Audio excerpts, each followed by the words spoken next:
ഇപ്പോഴത്തെ ഓരോ ചടങ്ങുകളൊക്കെ കണ്ടു കഴിഞ്ഞാൽ നമ്മളിങ്ങനെ താടിക്ക് കൈ കൊടുത്തിരിക്കേണ്ട അവസ്ഥയാണ്. ഇപ്പോഴത്തെ തലമുറയുടെ ഒഴിവാക്കാൻ പറ്റാത്ത ഒരു കാര്യമാണിത്. നിറവയറോടുകൂടി വയറൊക്കെ കാണിച്ച് ഒരു ഫോട്ടോ എടുക്കൽ, എന്നിട്ട് അത് സോഷ്യൽ മീഡിയയിലൊക്കെ അങ്ങോട്ട് അപ്ലോഡ് ചെയ്യുക. പണ്ട് ഇതൊരു ചടങ്ങ് തന്നെ ഉണ്ടായിരുന്നു. വയറ് കാണിക്കൽ എന്ന് പറഞ്ഞിട്ട് ഒരു ചടങ്ങ് തന്നെ ഉണ്ടായിരുന്നു. ഇന്നും അത് ഉണ്ടെന്ന് തോന്നുന്നു.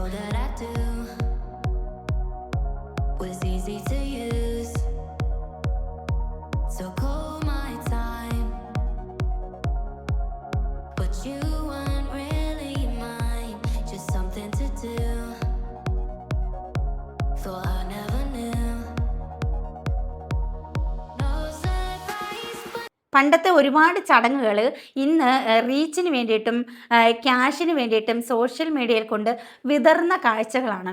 ശരിക്കും പലരും മടിക്കുന്നൊരു കാര്യമാണ്. ഈ പ്രഗ്നൻ്റൊക്കെ ആയി വയറൊക്കെ വെച്ച് കഴിയുമ്പോഴത്തേക്ക് ആ വയർ മറ്റുള്ളവരെ കാണിക്കുക എന്ന് പറഞ്ഞാൽ കുറച്ച് നാണോ ഉളുപ്പൊക്കെ ഉണ്ടായിരുന്നു പണ്ടുള്ളവർക്ക്. ഇപ്പോഴത്തെ തലമുറയുടെ കാര്യമല്ല കേട്ടോ. കാലം മാറിയപ്പോൾ മാറ്റവും വന്നു. ഇപ്പം വയറ് കാണിക്കലല്ല, പ്രസവം വരെ കാണിച്ചു തുടങ്ങി. പണ്ടൊക്കെ പ്രസവം ലേബർ റൂമിൽ ആരെയും കയറ്റത്തില്ലായിരുന്നു. ഹസ്ബൻഡിനെയോ നമ്മുടെ ബന്ധുക്കളെയോ ആരെയും നമ്മൾ എത്രയൊക്കെ കരഞ്ഞ് നിലവിളിച്ചാലും പുറത്താണ് ഇവരെ പുറത്തേ നിർത്തത്തുള്ളൂ. അകത്തേക്ക് ആരെയും കയറ്റത്തില്ല, ലേബർ റൂമിലേക്ക് ആരെയും കയറ്റത്തില്ല. അതായിരുന്നു അന്നത്തേക്ക് അവസ്ഥ. പക്ഷെ ഇന്നല്ല. ഇന്ന് പ്രസവ സമയത്ത് ഭർത്താവിനെയും വീട്ടുകാരെയും ഒക്കെ നിർത്തി എല്ലാവരെയും കാണിച്ച് ക്യാമറയും ഓണാക്കി വെച്ച് വീഡിയോ പിടിച്ച് ആ രീതിയിലേക്ക് മാറിക്കഴിഞ്ഞു പ്രസവം. അപ്പം അതുപോലെ തന്നെയാണ് ഇപ്പം ഈ വയറ് കാണിക്കൽ ചടങ്ങ്. പണ്ട് 9-ാം മാസം വയറ് കാണിക്കൽ ചടങ്ങുണ്ട്.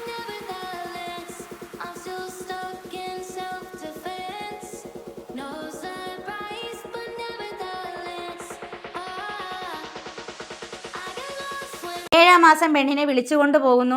അതിനുശേഷം 9-ാം മാസം ചെറുക്കൻ്റെ വീട്ടിലുള്ളവരും ബന്ധുക്കളും എല്ലാവരും കൂടി പെണ്ണിൻ്റെ വീട്ടിലേക്ക് വരുന്നു. 9 കൂട്ടം പലഹാരങ്ങളുമൊക്കെ ആയിട്ട് വന്ന് വയറ് കാണിക്കൽ ചടങ്ങ്, അതൊക്കെ ഭയങ്കര മനോഹരമായിരുന്നു അന്നൊക്കെ. ആ സംഭവമൊക്കെ മാറി അതൊക്കെ ഈ വയറ് കാണിക്കൽ ഇപ്പം സോഷ്യൽ മീഡിയയിൽ നാട്ടുകാരെ മൊത്തം തുറന്ന് കാണിക്കലാക്കി മാറ്റിയിരിക്കുകയാണ് ഇന്നത്തെ തലമുറ.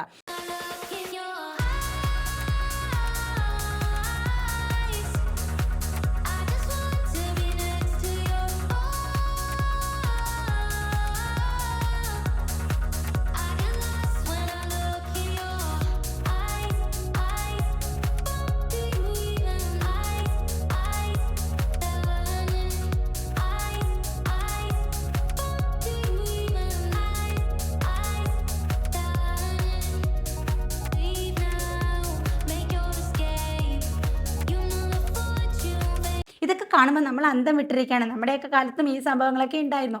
പക്ഷെ അന്ന് ഈ വയറ് വലുതാകുന്ന അനുസരിച്ച് നമുക്ക് വയറ് കാണിക്കാൻ ഭയങ്കര മടിയാണ്. സാരി ഉടുക്കുന്ന അവസ്ഥയിൽ പോലും 1000 പിന്ന് സാരിയിൽ കുത്തി വെച്ചിട്ടുണ്ടാവും.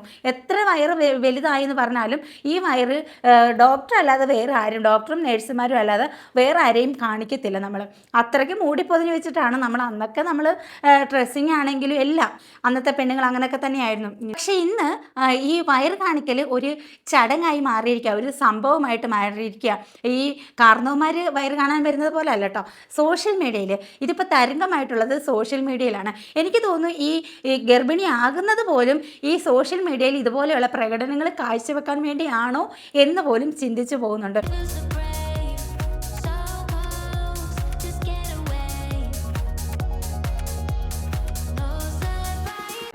ഗർഭിണിയാകുക, അപ്പം തന്നെ ഇങ്ങനെ വെച്ചും ഒക്കെ ഫോട്ടോസ് ഇടുക, അതിലൊന്നും ഒരു തെറ്റില്ല, അവരുടെ സന്തോഷം. പക്ഷേ ഈ കാണിക്കുന്നത് ഈ വയർ ഇത്രയും വലുതായി പൂർണ്ണ ഗർഭിണി ആയിരിക്കുന്ന അവസ്ഥയിൽ വയറിങ്ങനെ മൊത്തത്തിൽ തുറന്ന് നാട്ടുകാരെ മൊത്തം കാണിക്കണം എന്നുള്ളത് ഇപ്പോഴത്തെ തലമുറയുടെ ഒരു ആവശ്യമായി വന്നിരിക്കുകയാണ്.